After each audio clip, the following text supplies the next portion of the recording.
24 heures. Le début de course mouvementée laisse place à la guerre des nerfs.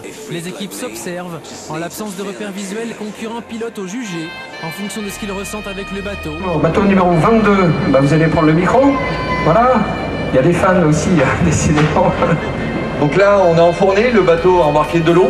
Les trappes se sont soulevées et ont arraché les vérins et les cloches de vérins qui sont sous le bateau. Donc le bateau s'est rempli. Et le souci, ce sont des pièces de rechange qu'on ne peut pas avoir comme ça. Ce sont des pièces qui n'existent qu'en Italie. Et c'est très très dur à monter. C'est pas des pièces de rechange. Donc non, voilà. Voilà. Sébastien Horto du TFI et moi qui étais du TDI 22, oui. L'équipe police. Donc on a un petit peu découvert la chose. Et on a une équipe d'assistants qui a été capable de nous faire en 1 heure, 1 heure et demie des trappes en composite dans le camion. Pendant ce temps-là, on a une autre partie de l'assistance qui est partie donc, dans la société de Sébastien, qui est Firestone Suspension Pneumatique. Et ils ont récupéré des vérins pneumatiques. On a remonté des cloches, on a mis des vérins qui ne sont pas du tout prévus pour, on a ajusté et c'est réparé et le bateau est à l'eau depuis un quart d'heure et ça marche très fort. C'est incroyable, ça c'est absolument. On parlait de bénévoles, on parlait d'équipes, ceux qui sont un peu dans l'ombre. Ça veut dire que dans le camion, il y en a qui ont fabriqué un matériel composite complet. Moi voilà, avant d'être policier, je fabriquais des bateaux moi-même, je leur dessinais, je les fabriquais en composite. J'ai mon petit carrossier qui m'a peint le bateau, qui a été hyper intéressé pour me suivre. Donc lui, pendant que je faisais une trappe, faisait la deuxième. Pendant ce temps-là, on a des spécialistes de la suspension pneumatique qui sont de la société ASEB, qui sont partis à l'atelier à Elbeuf, chez Firestone, monter une maquette, tester si ça marchait, et l'ont ramené sur le paddock et on l'a monté grandeur nature, on a testé et ça marche. Alors là, faut en vouloir. On sent, c'est quoi, il y a une cohérence, un enthousiasme de l'équipe, c'est ça.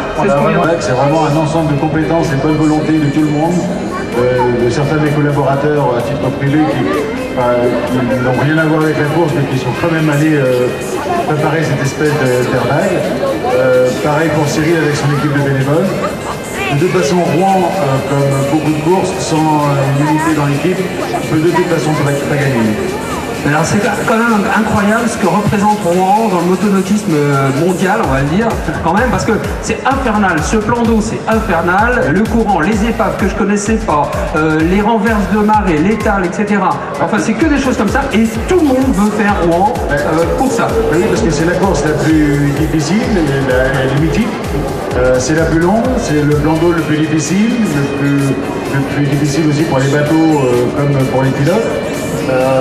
Courir la nuit, c'est pas forcément évident non plus. Et puis surtout, on a ici la chance d'avoir beaucoup de teams qui ne sont pas des teams professionnels et qui ont eux aussi, comme les autres, leur chance de gagner. Parce que, comme disait Cyril, c'est 60% de chance, les aléas.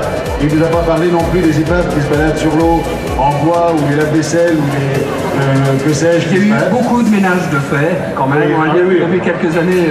Heureusement, mais malheureusement, on n'est jamais à l'abri de ce genre de choses. On doit quand même, moi je suis content de remarquer que l'ensemble des équipes a quand même largement amélioré la qualité de préparation des bateaux, ce qui permet d'avoir un plan d'eau aussi vif. Malheureusement, pour tous les bateaux qui rentrent, comme les nôtres, ce sont les aléas de la course. Leur enthousiasme en tout cas, leur énergie, leur enthousiasme. Voilà, on aura, j'espère, des invités aussi enthousiastes, hein, Régis.